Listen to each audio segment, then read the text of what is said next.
নিশা আজি ধুবুৰী চহৰৰ ৩ নম্বৰ পঞ্চুঘাট আছে, পঞ্চুঘাটত হৈ আছে এক উত্তপ্ত পৰিস্থিতি হৈ গৈছে।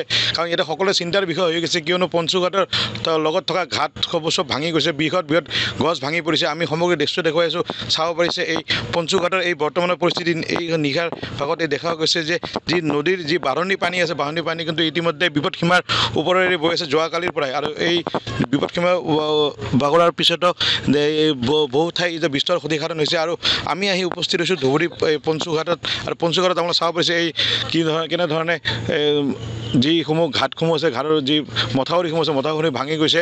তাৰ পৰিৱেশতে গছসমূহ ভাঙি পৰিছে, ডাঙৰ ডাঙৰ গছ নদীয়ে ইতিমধ্যে বুকুৰ মাজত সোমাই লৈ গৈছে। কিয়নো যি নদীৰ যি কাৰেণ্ট আছে, বৃহৎ কাৰেণ্ট বৈ আছে পঞ্চুঘাটৰ মাজেৰে। আৰু ধুবুৰী চহৰৰ লগতে বহু ঠাইত ইতিমধ্যে পানীৰে ভৰি পৰিছে, কিয়নো যি চৰাঞ্চলসমূহ আছে, চৰাঞ্চলসমূহত এতিয়া নদীৰ পানীৰে ভৰি পৰি গৈছে। আৰু পঞ্চুঘাটতে দেখা গৈছে যে আজি বৃহৎ ক্ষতিসাধন হৈছে, যিহেতু মথাউৰি ভাঙি পৰিছে আৰু গছ ভাঙি পৰিছে ডাঙৰ ডাঙৰ। আৰু আমাৰ সৈতে পৌৰসভাৰ লোক আছে, স্থানীয় লোকসকল আছে, আমি জানিব চেষ্টা কৰিম। দাদা, কি দেখা পাইছে আজি পঞ্চুঘাটৰ ইয়াতে আহি? দাদা, এই আমাৰ যে ব্ৰহ্মপুত্ৰ নদী, এই ব্ৰহ্মপুত্ৰ নদীৰ লগত একদম ৩ নম্বৰ ৱাৰ্ডৰ লগত টাচ হৈ আছে।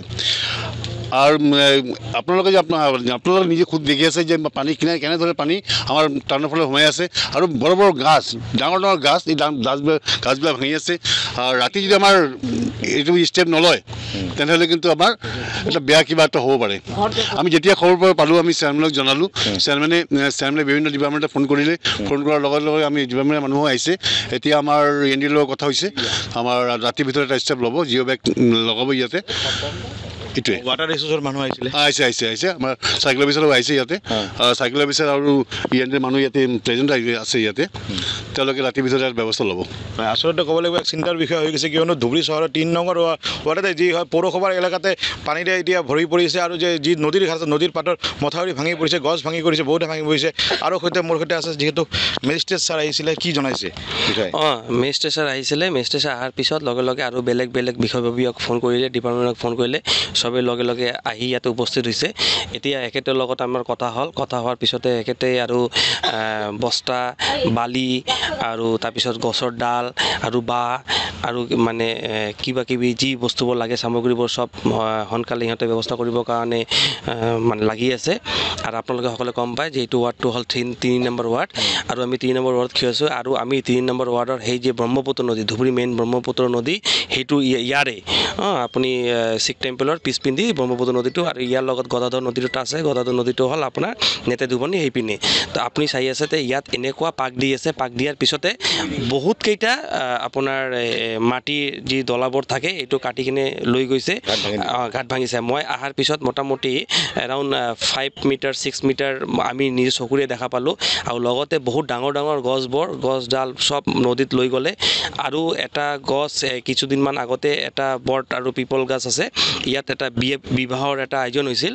এটা মানুহ এটা আছে, বট পিপল যদি একেলগে গাছটো যদি উঠে, এটা বিবাহ কৰিব লাগে এই কেইদিনমান আগত। তো ভগৱানৰ তাতে প্ৰাৰ্থনা কৰোঁ এই গছটোতো বাচিব, লগতে এই স্থানীয় ৰাইজবোৰো বাচিব, একো নহয়। ভগৱানৰ ওচৰত প্ৰাৰ্থনা আছে। যিহেতু আমাৰ প্ৰশাসনক বহুত মানে ভাল কাম কৰে দেখা পাইছোঁ আমি, সেইকাৰণে প্ৰশাসনিক মানুহ চব ইয়াতে উপস্থিত আছে। যিমান কাটি গ'ল, কিন্তু আৰু কাটিব মানে নিদিব বুলি আমি আশা ৰাখিছোঁ। চিন্তাৰ বিষয় এটা আছে, নদীৰ যিহেতু চহৰৰ লগতে প্ৰথমবাৰ এনেধৰণৰ মানে সৃষ্টি হৈছে, মানুহৰ ভয় সৃষ্টি হৈছে। হয়, কিছুদিন পূৰ্বে আমি দেখা পাইছোঁ যে আমাৰ 11 নম্বৰ ৱাৰ্ডত এটা বস্তি আছিল। সেই বস্তিটো পূৰা কাটি কিনে বস্তিটো নাইকিয়া হ'ল। এইটো কেইমান বছৰ হ'ল। আৰু সেইটোৰ লগত আমাৰ মানে যিটো আমি নদীৰ তাত থিয় হৈ আছোঁ, ইয়াৰ পৰা মেইন ৰোডটো যিটো 500-600 মিটাৰৰ ভিতৰতে হ'ব। আৰু একেবাৰে ওচৰত যদি এই পিন্ধি যদি কাটা ষ্টাৰ্ট কৰে, আৰু যদি এইটো থামিব যদি মানে নাম নলয়, তেনেহ'লে ধুবুৰী চহৰ যেনেদৰে বাচিব নোৱাৰে। ধুবুৰী চহৰৰ যদি ব্ৰহ্মপুত্ৰ নদীত ডাইৰেক্ট পানী যদি সোমাই যায়, তো ধুবুৰী চহৰ এই মানে আমাৰ মেপটো আছে, এই মানচিত্ৰৰ পৰা নাই হৈ যাব। হয়, আচলতে এক চিন্তাৰ বিষয় হৈছে, কিয়নো এক বিস্তৰ ক্ষতিসাধন হ'ব পাৰে যদি ব্ৰহ্মপুত্ৰই যদি কাল ৰূপ লয়, যে এনেধৰণে যদি ভাঙি থাকে। মই আৰু এবাৰ দেখুৱাব চেষ্টা কৰিছোঁ। মই দা নিউজ সমূহ দৰ্শকক দেখুৱাইছোঁ যে এই চাব পাৰিছে এইখিনি ঠাই যি আছে, এইখিনি ঠাইতে বহুকেইখন দোকান আছিলে।